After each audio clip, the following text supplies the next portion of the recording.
17 classes के YouTube channel पर आप सबका स्वागत है। आज अपने 12th क्लास की सेकंड क्लास है। टॉपिक चल रहा था अपना आवेश के गुणधर्म। आवेश के गुणधर्म, properties of charges, properties of charges. अपने चार गुणधर्म हो गए थे। आवेश एक अदिश राशि है, योज्यता का नियम, संरक्षण का नियम और क्वांटाइजेशन का नियम हो गया था। आवेश का क्वांटीकरण हो गया। आज अगला गुणधर्म है पांचवा, आवेश की निश्चलता। आवेश की निश्चलता, invariance of charge, invariance of charge. आवेश की निश्चलता, निश्चलता का अर्थ होता है यदि किसी वस्तु को या किसी चार्ज को प्रकाश के वेग के समकक्ष वेग से गति कराया जाए तो उसके मान पर क्या प्रभाव पड़ता है। तो अपन लिखते हैं, यदि आवेश को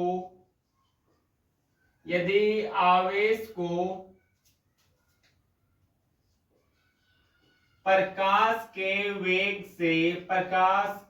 वेग के समकक्ष वेग से, प्रकाश के वेग के समकक्ष वेग से गति कराए, यदि आवेश को प्रकाश के वेग के समकक्ष वेग से गति कराए तो आवेश के मान में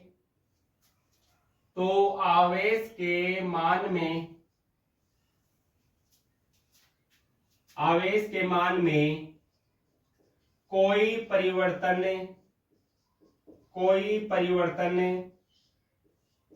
नहीं होता है। कोई परिवर्तन नहीं होता है। इसी को क्या कहते हैं?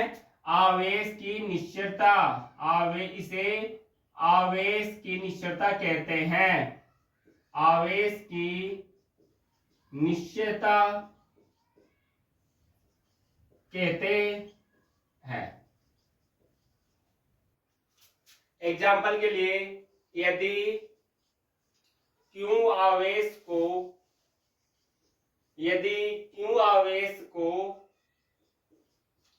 C/2 वेग से गति कराए तो आवेश के मान पर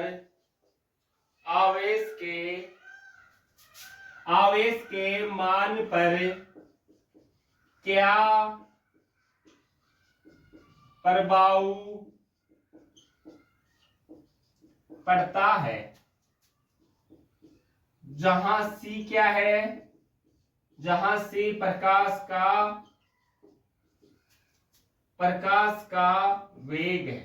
C क्या है? प्रकाश का निर्वात में वेग है। तो आंसर क्या होगा? यदि Q आवेश को C/2 वेग से गति कराए या गति करे तो आवेश के मान पर क्या प्रभाव पड़ता है? तो आवेश के मान पर कोई प्रभाव नहीं पड़ेगा। आवेश की निश्चलता से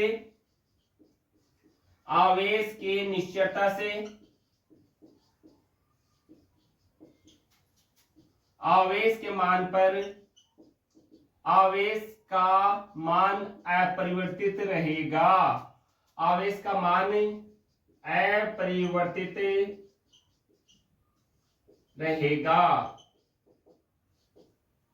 ठीक है, नोट है, आवेश घनत्व, आवेश घनत्व, charge density, charge density and विशिष्ट आवेश, विशिष्ट आवेश, स्पेसिफिक चार्ज, स्पेसिफिक चार्ज, निश्चरता के नियम को, निश्चरता के नियम को अनुसरण नहीं करते हैं, अनुसरण नहीं करते हैं, अर्थात दैट इज यदि आवेशित वस्तु को, अर्थात यदि आवेशित वस्तु को प्रकाश के वेग के समकक्ष, प्रकाश के वेग के समकक्ष वेग से गति कराए तो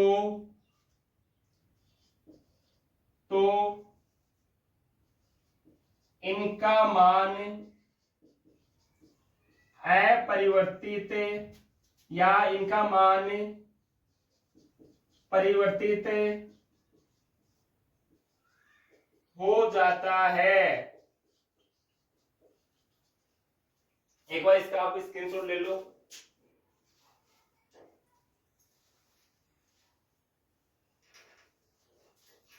ले लिए स्क्रीनशॉट? मिटा दूं? मिटा दो।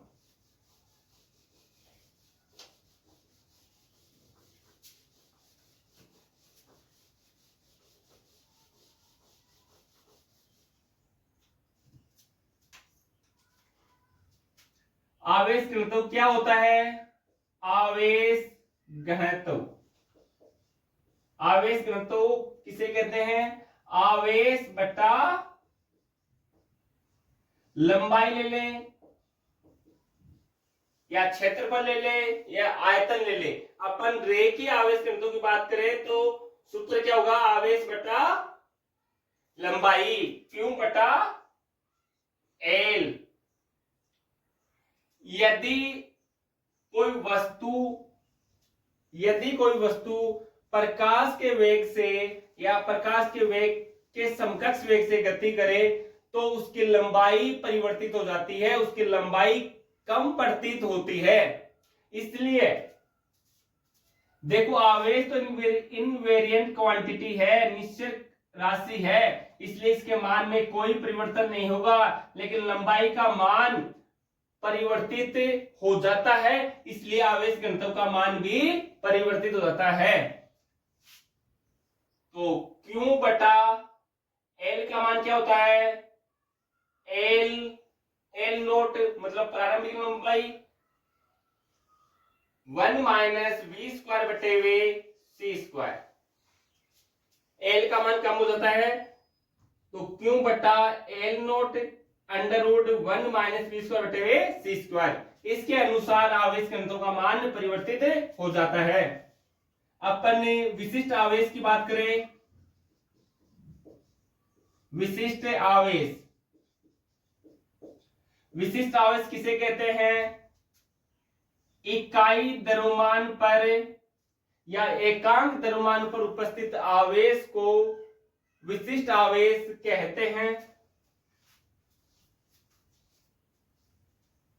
एकांक द्रव्यमान उपस्थित आवेश को विशिष्ट आवेश कहते हैं। अपन जानते हैं कि यदि कोई वस्तु प्रकाश के वेग के समकक्ष वेग से गति करे तो उसका द्रव्यमान परिवर्तित हो जाता है, उसके द्रव्यमान बढ़ जाता है। तो इसका मान क्या हो जाएगा? M naught under root 1 minus V square बटा हुआ सी स्क्वायर।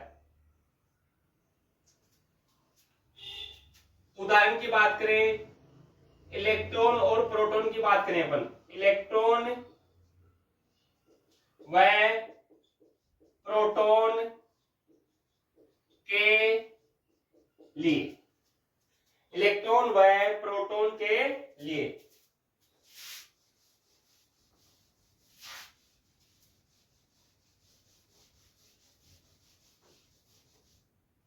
इलेक्ट्रॉन व प्रोटॉन के लिए इलेक्ट्रॉन पर आवेश कितना होता है?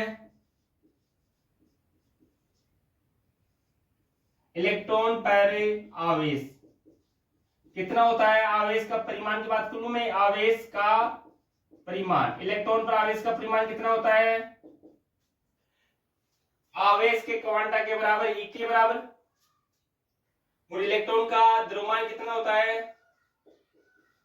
इलेक्ट्रॉन का द्रव्यमान एम ई बराबर 9.1 इंटू 10⁻31 kg। तो इलेक्ट्रॉन का विशिष्ट आवेश कितना होगा? इलेक्ट्रॉन का विशिष्ट आवेश,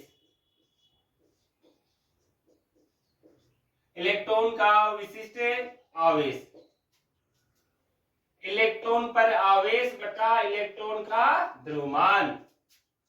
इसी प्रकार से हम प्रोटॉन की बात करें तो प्रोटॉन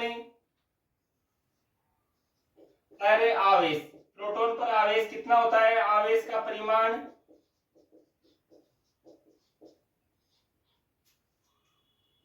कितना होता है? ई के बराबर। और ई का मान लिखे तो 1.6 गुणा 10⁻⁻19 कूलम। इसका मान लिखे तो 1.6 गुणा 10⁻⁻19 कूलम। प्रोटॉन का द्रव्यमान कितना होता है? प्रोटॉन का द्रव्यमान कितना होता है? एमपी लिखे, एमपी का मान कितना होता है? 1.67 गुणा 10⁻27 kg, 27 kg। प्रोटॉन का विशिष्ट आवेश कितना हो जाएगा? प्रोटॉन का विशिष्ट आवेश क्या होगा? प्रोटॉन पर आवेश बटे हुए प्रोटॉन का द्रव्यमान। देखना, दोनों पर आवेश समान है, दोनों का अंश समान है, दोनों पर आवेश क्या है? द्रव्यमान क्या है? दोनों का अलग अलग है। प्रोटॉन का द्रव्यमान ज्यादा है किसकी तुलना में? इलेक्ट्रॉन की तुलना में। इसका मतलब यह हुआ कि प्रोटॉन का विशिष्ट आवेश इलेक्ट्रॉन के विशिष्ट आवेश से कम होता है। आप एक बार इसका स्क्रीनशॉट ले लो, फिर आगे बढ़ते हैं। ले लिए स्क्रीनशॉट?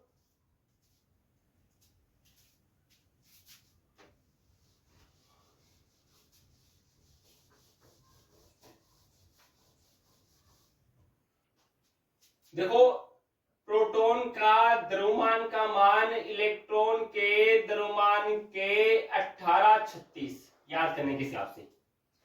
प्रोटॉन का द्रव्यमान इलेक्ट्रॉन के द्रव्यमान का 1836 गुना होता है, 1836 गुना होता है।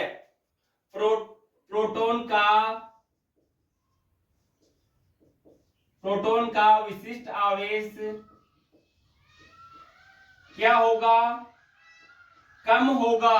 प्रोटॉन का विशिष्ट आवेश क्या होगा? कम होगा। किसके विशिष्ट आवेश से? इलेक्ट्रॉन के विशिष्ट आवेश से। इलेक्ट्रॉन के विशिष्ट आवेश से। ठीक है, इसमें भी आ गया।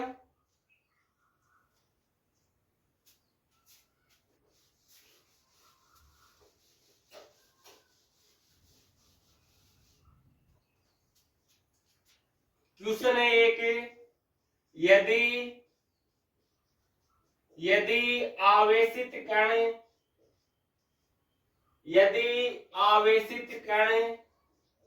जिस पर आवेश Q है, जिसका द्रव्यमान m है, यदि आवेशित कण c/2 c/2 वेग से गति करे यदि आवेशित कण qm c/2 वेग से गति करे तो आवेश का मान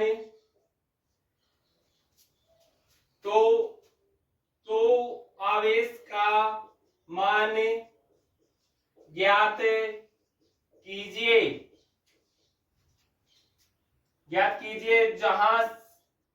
जहां c क्या है, प्रकाश का वेग।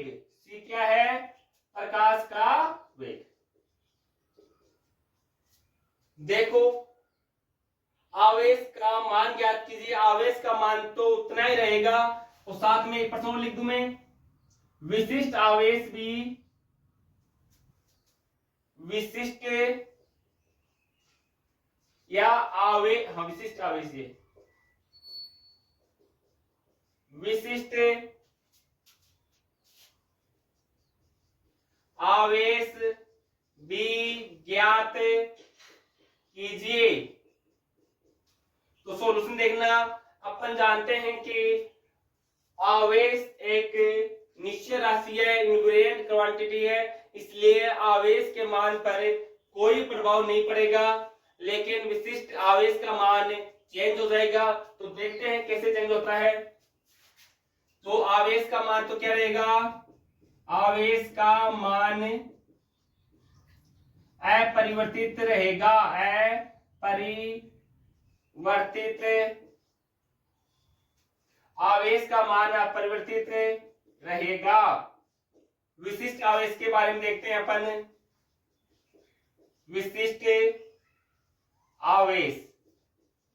विशिष्ट आवेश क्या होता है, अपन जानते हैं विशिष्ट आवेश होता है आवेश बटे हुए द्रव्यमान। विशिष्ट आवेश क्या होता है, आवेश बटा द्रव्यमान। अगर कोई कण प्रकाश के वेग के समकक्ष वेग से गति करे तो सूत्र क्या होता है, m नोट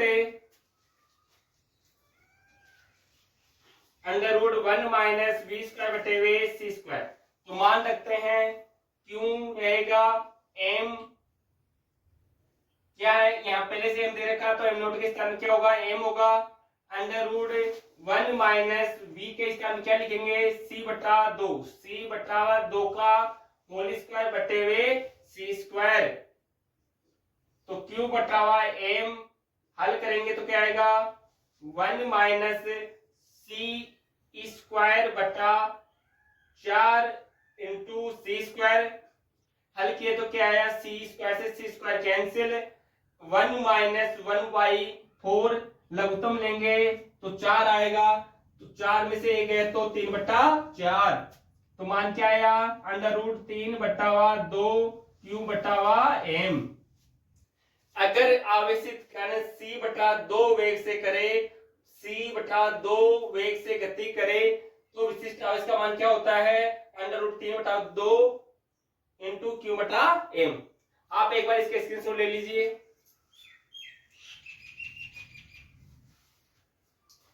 ले लिए स्क्रीनशॉट, आगे बढ़ते हैं। कितने गुणधर्म हो गए, 5। छठा गुणधर्म है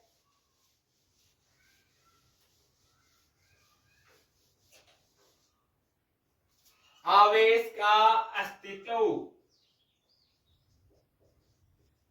छठा गुणधर्म है आवेश का अस्तित्व, existence of A charge, existence of A charge.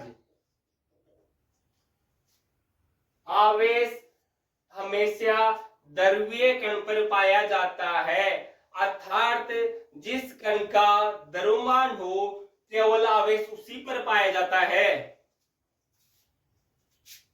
आवेश सदैव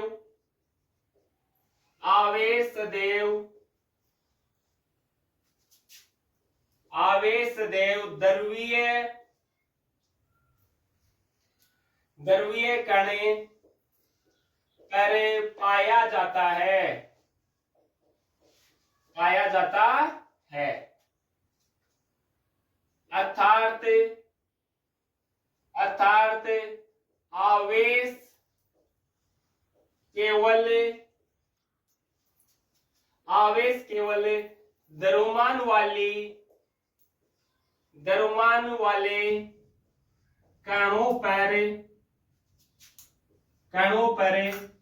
पाया जाता है, लेकिन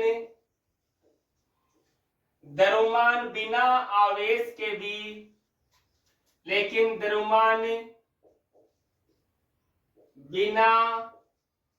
आवेश के भी पाया जाता है।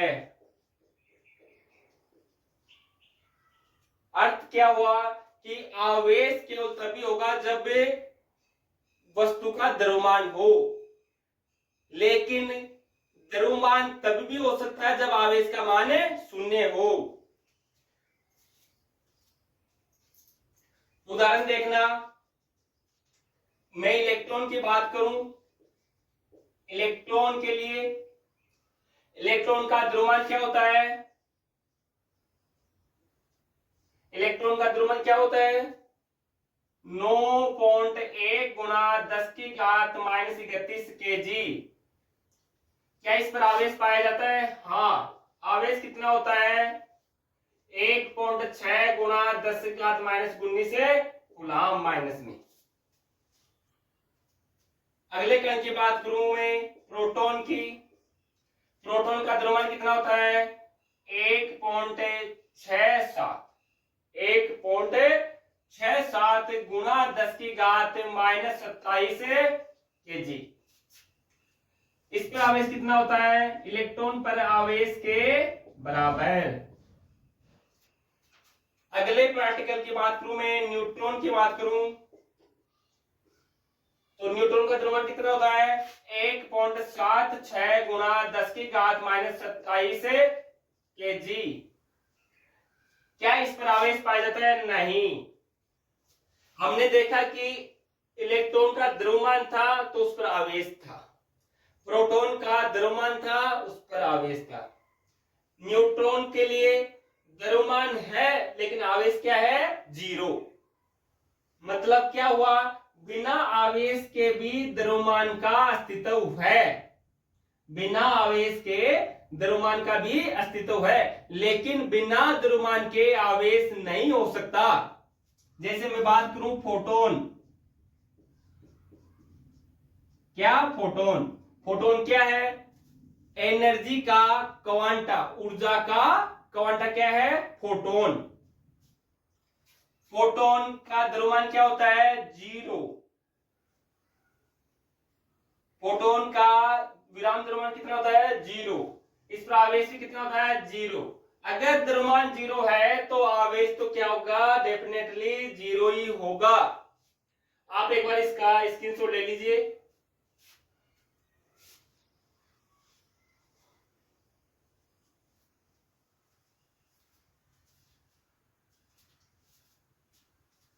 ले लिए स्क्रीनशॉट? ठीक है। कमेंट करके बताना कि मजा आ रहा है या नहीं आ रहा। क्या वीडियो अच्छा लग रहा है आपको? अगली प्रॉपर्टी है 7वीं। 6 गुणधर्म हो चुके, 7वां है, देखना। एक क्या है? आवेश है। क्या है? आवेश। इसको क्या कराते हैं अपन? गति। क्या कराते हैं? गति। या तो आवेश कैसे रह सकता है? स्थिर अवस्था में। आवेश कैसे रह सकता है? स्थिर अवस्था में या गतिशील अवस्था में। गतिशील अवस्था में या तो रेस्ट में रह सकता है या मोशन में रह सकता है, मूविंग। अगर आवेश स्थिर अवस्था में है तो केवल विद्युत क्षेत्र उत्पन्न करेगा। यदि आवेश स्थिर अवस्था में है, रेस्ट पर है, तो केवल इलेक्ट्रिक फील्ड केवल विद्युत क्षेत्र उत्पन्न करेगा अगर आवेश गतिशील अवस्था में है। देखो गति दो प्रकार से हो सकती है, त्वरण सहित और त्वरण रहित। यदि त्वरण जीरो है, एसिलेशन जीरो है या एसिलेशन जीरो नहीं है, इसको तो बोलेंगे अत्वरित गति। अत्वरित गति इसको बोलेंगे त्वरित गति। यदि आवेश अत्वरित गति से गतिशील है तो विद्युत क्षेत्र प्लस में चुंबकीय क्षेत्र उत्पन्न करेगा। चुंबकीय क्षेत्र। यदि आवेश अत्वरित गति से गतिशील है तो विद्युत क्षेत्र और चुंबकीय क्षेत्र उत्पन्न करेगा। यदि आवेश त्वरित गति से गतिशील है तो विद्युत क्षेत्र भी उत्पन्न करेगा, प्लस में चुंबकीय क्षेत्र भी उत्पन्न करेगा, प्लस में विद्युत चुंबकीय विकिरण भी उत्पन्न करेगा। यदि आवेश इस तरह अवस्था में है तो केवल विद्युत क्षेत्र उत्पन्न करेगा, जिसका अध्ययन हम इलेक्ट्रोस्टैटिक्स में करते हैं। यदि आवेश गतिशील अवस्था में है, अत्वरित गति से गतिशील है, तो विद्युत क्षेत्र के साथ में चुंबकीय क्षेत्र भी उत्पन्न करेगा, जिसका अध्ययन अपन मैग्नेटोस्टैट में करते हैं। तीसरा है, यदि आवेश त्वरित गति से गतिशील है तो विद्युत क्षेत्र चुंबकीय क्षेत्र और विद्युत चुंबकीय विकिरण उत्पन्न करता है, जिसका अपन अध्ययन ईडी में करते हैं। तो इसको मैं लिख दूं लैंग्वेज में। यदि आवेश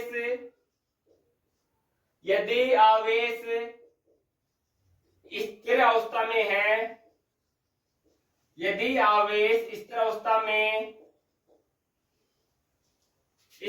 में है तो केवल विद्युत क्षेत्र उत्पन्न करता है, विद्युत क्षेत्र उत्पन्न करता है। और यदि आवेश अत्वरित गति से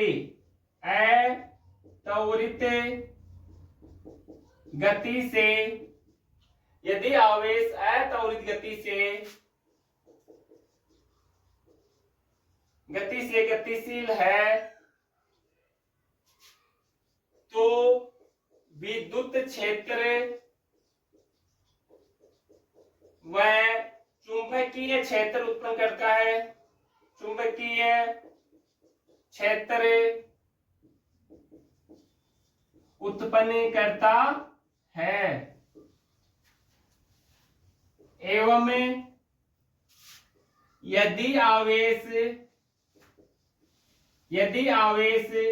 त्वरित गति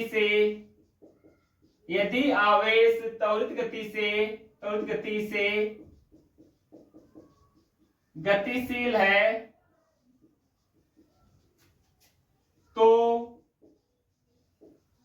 विद्युत क्षेत्र चुंबकीय क्षेत्र व विद्युत चुंबकीय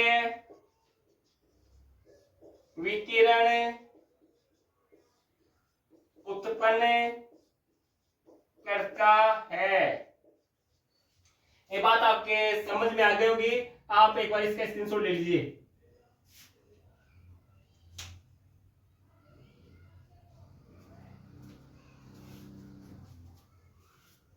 अगला गुणधर्म है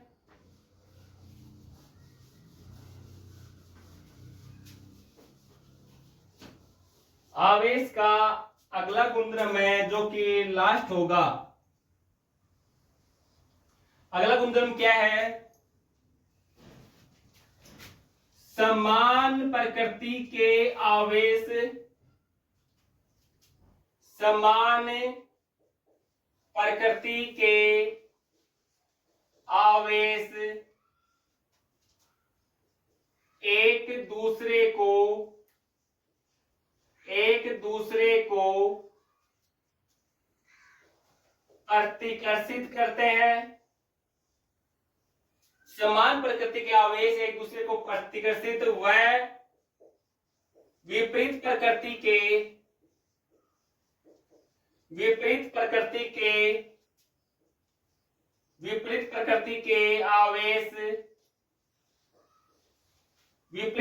के आवेश एक दूसरे को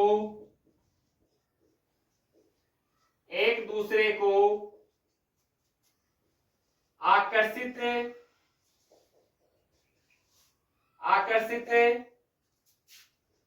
करते हैं। देखो लास्ट गुणधर्म का कि अगर विपरीत प्रकृति के आवेश हैं तो वो एक दूसरे को आकर्षित करते हैं, अगर समान प्रकृति के आवेश हैं तो एक दूसरे को प्रतिकर्षित करते हैं। अगर यहां पर -q आवेश है,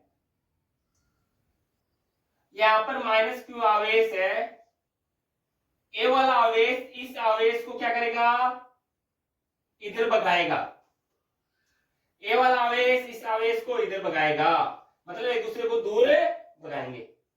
लेकिन अगर यहाँ पर -q आवेश है, यहाँ पर +q आवेश है, तो ए वाला आवेश इस आवेश को अपनी तरफ खींचेगा और माइनस वाला आवेश प्लस वाले आवेश को अपनी तरफ आकर्षित करेगा। ऐसे ही अगर यहाँ पर +q आवेश है, यहाँ पर भी +q आवेश है, ए वाला +q आवेश इस +q आवेश को दूर भगाएगा और ए वाला +q आवेश इस आवेश को दूर भगाएगा। तो ये समझ में आया आपके कि समान प्रकृति के आवेशों के बीच में क्या हो रहा है, प्रतिकर्षण हो रहा है, विपरीत प्रकृति के आवेशों में क्या हो रहा है, आकर्षण हो रहा है। आप एक बार इसका स्क्रीनशॉट ले लीजिए।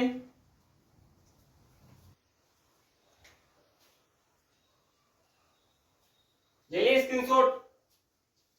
हाँ, कमेंट करके बताना कि ये वीडियो कैसा लगा और इस चैनल को सब्सक्राइब करना, शेयर करना।